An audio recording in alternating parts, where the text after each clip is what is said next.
As we leave the top 10 seeds behind, by popular demand I now turn to Team Denmark as the next team that I'll be covering for my Overwatch World Cup 2019 series. What's being best known for some top famous talent, by which I of course mean Defran, the Danish Overwatch side has never realised success on the international stage.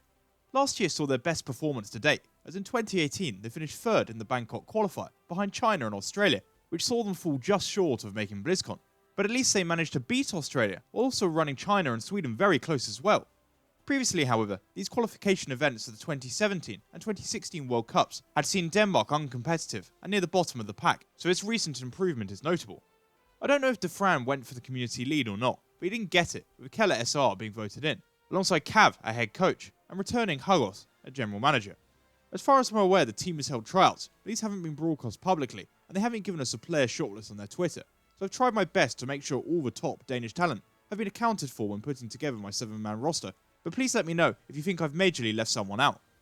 The main tank position for Team Denmark this year appears to be a simple choice, with it unlikely to be nerfed, but instead Henningsen. Nerfed was a member of the Danish World Cup side, both in last year and in 2017, having grinded his way through European contenders scene on Team Singularity and Copenhagen Flames. But since then, I've been unable to find any information of him competing or retiring, leading me to believe that since his last appearance on the competitive scene during last year's World Cup, he's taken a step back from the game and is unlikely to make the side now unless he's thrown himself fully back into the trials. Therefore, taking his place this year, in my opinion, would be Henningsen of HSL Esports, who I unfortunately couldn't find a picture for. He only recently joined this side, but has helped them to a surprising but impressive start to the second 2019 season of European contenders, with an impressive Reinhardt and Orisa, but seen him perform well, even against the very best competition. And it's this recent experience and synergy with other members of the Danish side that I'll be selecting that makes him my choice for main tank, unless he turns out to be too young. Moving on to the flex tank position, again I think there's a decision to make between two players, Danny and Molf1G.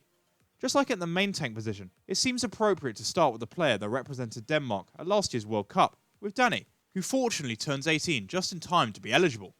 Last year he put in a solid display at the position, and has gained experience over the last 12 months, playing in every season of European contenders, mainly as a member of Young and Beautiful.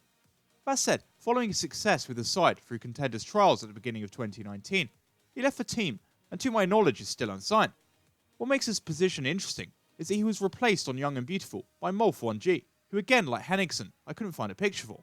This suggests to me that the team preferred him at the flex tank position, and from what I've watched of him on European contenders, he's looked very promising. He consistently performed well with a keen ability to support his main tank, whilst also being able to flex on Sombra if the team requires her, as has become common in this meta. Therefore, again if he should be of an eligible age, I'd have to go with Molf1G for this position, on the back of his impressive recent performances. With little depth to begin with at the main support position for Denmark, it should come as no surprise that Kellex would be my pick, and a guaranteed lock to make the side for a third straight year. In many ways, I would describe him as a sort of Marmite Overwatch League player, with most fans holding positive or very negative viewpoints on his performances. I'd have to say that whilst he hasn't blown anyone away with his Lucio play, it has been serviceable for the Boston Uprising, with some boops that have come in clutch, and again, his Mercy does its job. He's certainly not a star, but has clearly, in my mind, outplayed and performed Alamau since the pair have been swapped in and out of the side, validating his inclusion on the Uprising, and he's certainly the only clear-cut candidate here, and consequently receives my vote without any hesitation. But deciding who to pair him with at the flex support position is very tough, one of the harder decisions to make on this team, with three very capable options in Huni, Scalar and Ding. Of these three, I think the least likely to make the side would be Huni of Young and Beautiful.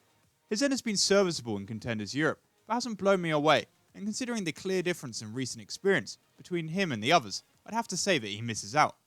Scalar, meanwhile, is one of the few Danish players I'll be discussing who's not actually playing in European contenders, as he's currently a member of the Uprising Academy, having been recently acquired after spending most of last year with 1 point, who filled the middle ground consistently in European contenders.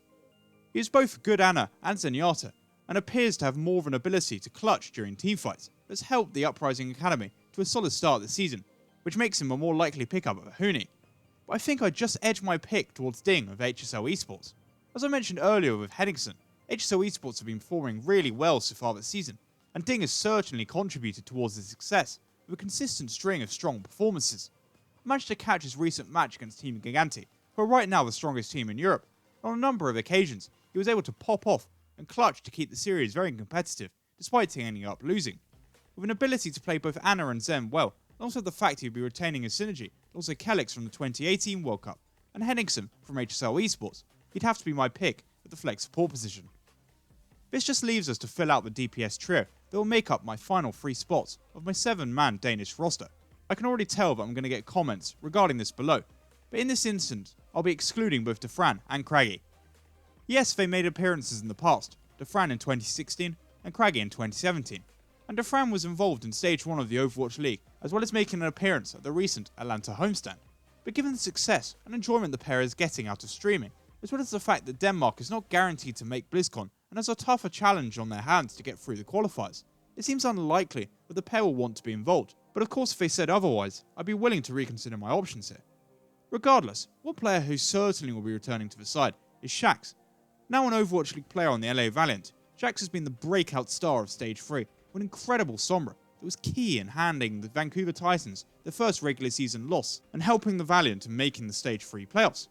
Even taking his performance last night into account against Spark, and you'll know that he's a lock for the spot, with consistently strong performances, and a clutch factor as shown by his Gravit when flexing onto Diva of all heroes at the end of last night, and he could be a major player in what could become an unbelievable Stage 3 for the Valiant. Beside him, it makes sense for me to pair him alongside Fischer, who played for Denmark for the last 2 years, giving him synergy with both Kelix and Shax. Also as a member of Team Envy, and more recently, HSL Esports, he's continued to develop and impress, and will nicely be able to synergize alongside his current teammates Ding and Henningsen, whilst filling in the spots left by Shaq's hero pool. This then just leaves us one spot left on the team to fill, and I think it comes down to a choice between Naga and Zapri, with the only other option, Obling, being ruled out from poor performances I've seen from him of late. Naga certainly holds the experience advantage, having been on the Danish side last year, and only recently returning to European contenders on Shu's Money Crew, after solid spells in North America, with First Generation and Montreal Rebellion. Zapri, meanwhile, has also moved from team to team, with spells in North America, as well as interestingly sharing the same team as Naga on First Generation. He's now found himself on HSL Esports, and whilst not being involved in the international setup to date, has seen his team be far more successful this season, and at the same time, he could synergize with the other members I've selected so far.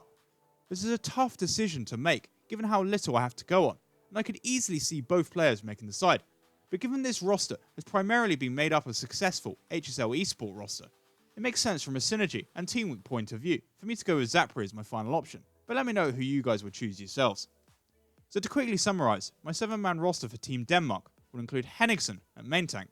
Morph1G at flex tank, Kelix at main support, Ding at flex support, and Shax, Fischer, and Zapri as my DPS trio, and I honestly think with the form of most of these players involved here are in, as well as their improvement and great showing last year, Denmark could seriously challenge for one of the 5 available spots at BlizzCon next year, depending upon the opponents they face. And with that, we reach the end of my Team Denmark Overwatch World Cup video, and I'd like to thank you for watching. Tomorrow I'll be posting a preview for the Stage 3 finals, as well as a review of the playoffs so far.